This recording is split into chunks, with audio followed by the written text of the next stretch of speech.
നമസ്കാരം, ഞാൻ ഡോക്ടർ അശ്വതി. ഇന്ന് എനിക്ക് സംസാരിക്കാനുള്ളത് ഈ ഫോർമാലിന്റെ പ്രശ്നം കൊണ്ടാണ്. കാരണം ഇപ്പോൾ നമുക്കറിയാം, കഴിഞ്ഞ ദിവസം തന്നെ ഓപ്പറേഷൻ സാഗർ റാണിയുടെ ഭാഗമായിട്ട് അതിന്റെ തേർഡ് ലെവൽ എന്ന് പറയാം, ആ ലെവലായിട്ട് ഒരു 21,600 21,600 കിലോ മീനാണ് നമ്മൾ പിടിച്ചെടുത്തിട്ടുള്ളത്, ഫോർമാലിൻ കലർന്നത്. അപ്പൊ ഈ ഫോർമാലിൻ കലർന്ന മീനുകൾ മനുഷ്യർ കഴിക്കുന്നതുകൊണ്ട് ഒരു പ്രശ്നമുണ്ടോ? ഇത്രയധികം പ്രശ്നം ഉണ്ടാക്കേണ്ട ആവശ്യമുണ്ടോ? അത് നമുക്കിന്ന് ഡിസ്കസ് ചെയ്യാം. ഫോർമാൽഡിഹൈഡ് എന്നൊരു രാസവസ്തുവിൽ നിന്നാണ് ഈ പറയുന്ന ഫോർമാലിൻ എന്ന് പറയുന്ന ഒരു സാധനം നമുക്ക് ലഭിക്കുന്നത്. അതൊരു ഡയല്യൂട്ടഡ് ഫോമിലായിട്ട്. ഈ ഫോർമാലിൻ എന്ന് പറയുന്ന സംഭവം നമ്മുടെ ഡെഡ് ബോഡീസ് മോർച്ചറിയിലും ഒക്കെ നമുക്ക് വെക്കാൻ വേണ്ടി, അതായത് പ്രിസർവ് ചെയ്യാൻ വേണ്ടിയിട്ട് ഉപയോഗിക്കുന്ന ഒരു രാസവസ്തുവാണ് ഫോർമാലിൻ. അപ്പൊ അങ്ങനെയുള്ള ഒരു രാസവസ്തു മനുഷ്യ ശരീരത്തിൽ കടന്നാൽ പ്രശ്നങ്ങളുണ്ടോ?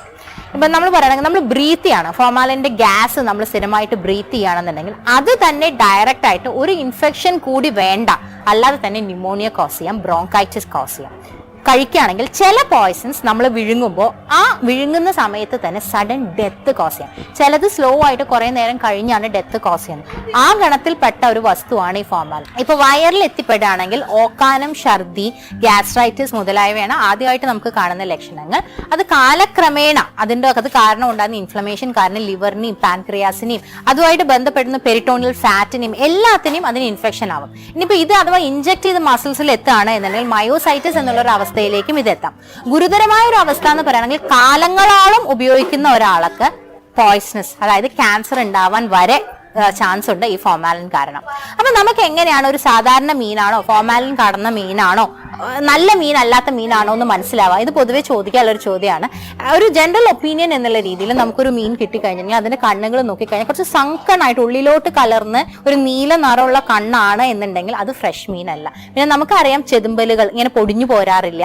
അഥവാ പൊടിയാണെങ്കിൽ ഫ്രഷ് മീനാണെന്നുണ്ടെങ്കിൽ നല്ല ചോര കളറായിരിക്കും. മീനിനൊരു നാച്ചുറൽ ബൗൺസ് ഉണ്ടാവും. ഇപ്പൊ ഫോർമാലിൻ കലർന്ന മീനാണെങ്കിലും അതിനൊരു സ്മെല്ല്, നാച്ചുറൽ ഫിഷിന് അത് ആ ഫിഷ് എവിടുന്ന് വരുന്നു, ഇപ്പോൾ കടലിൽ നിന്നാണോ വരുന്നത്, പോണ്ടിൽ നിന്നാണോ വരുന്നത്, അതിനനുസരിച്ച് അതിൻ്റെ ഒരു സ്മെല്ലിൽ വ്യത്യാസം ഉണ്ടാവും. ഇതൊക്കെ കടന്നാണെങ്കിൽ ഫോർമാലിൻ്റെതായ ഒരു മണോ അല്ലെങ്കിൽ വേറെ ഏതെങ്കിലും ഒരു രാസവസ്തുവിന്റെ മണോ ആയിരിക്കും ചിലപ്പോൾ നമുക്ക് കിട്ടുക.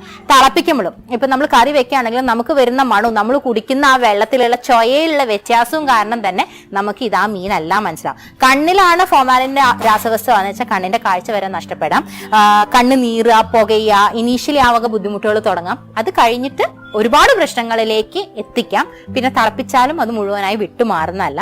അതുകൊണ്ട് ആകെ നമുക്കുള്ള ഒരു ഓപ്ഷൻ നല്ല ഫ്രഷ് ഫിഷ് ഉപയോഗിക്കുക. ഫ്രഷ് ഫിഷ് തന്നെ 10 തൊട്ട് 15 ദിവസം വരെ നന്നായി കൂൾ ചെയ്ത ബിലോ 0 ഡിഗ്രി സെൽഷ്യസിൽ കൂൾ ചെയ്ത ഫിഷ് ആണ് എന്നുണ്ടെങ്കിൽ നമ്മൾ ഫ്രീസറിലൊക്കെ വെക്കുന്ന ഫിഷ് ആണെങ്കിൽ അത് സേഫ് ആണ്, അത് പ്രശ്നം ഉണ്ടാക്കില്ല. അതിന് ഈ വക രാസവസ്തുക്കൾ അതിലും കൂടുതൽ ദിവസങ്ങളിലേക്ക് വേണ്ടി ആഡ് ചെയ്യുന്നത് ദയവായി ആൾക്കാരെ ഒഴിവാക്കുക. അങ്ങനത്തെ മത്സ്യം കഴിക്കുന്നത് നമ്മൾ ഒഴിവാക്കുക. സൂക്ഷിച്ചാൽ ദുഃഖിക്കേണ്ട. വേറെ ടോപ്പിക്കായിട്ട് വീണ്ടും കാണാം. എല്ലാവർക്കും നല്ലൊരു ദിവസം നേരുന്നു.